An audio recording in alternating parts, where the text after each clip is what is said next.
Здравствуйте, ребята! Начинаем урок русского языка. Когда мы улыбаемся, мы реже ошибаемся и чаще награждаемся подарками судьбы. Давайте улыбнемся, пожелаем хорошей работы на уроке. Тема сегодняшнего урока – главные члены предложения.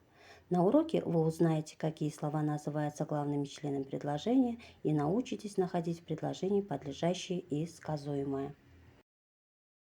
Главные члены предложения – это подлежащее и сказуемое. Они составляют грамматическую основу предложения.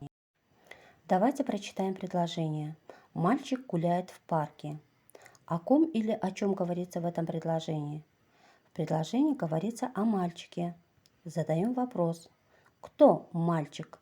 Это подлежащее подчеркивается одной чертой.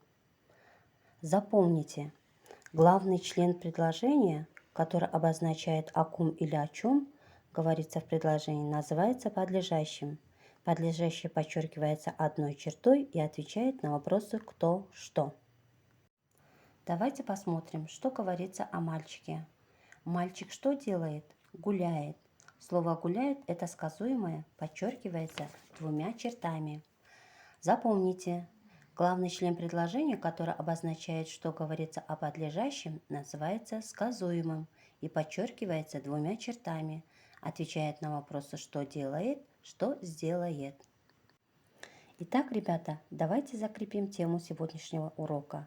Как мы уже узнали, главные члены предложения – это подлежащее и сказуемое. Подлежащее отвечает на вопрос «кто» или «что» и подчеркивается одной чертой. А сказуемое отвечает на вопросы «что делает», «что сделает» и подчеркивается двумя чертами. На этом, ребята, наш урок подошел к концу. Благодарю всех за внимание. До новых встреч!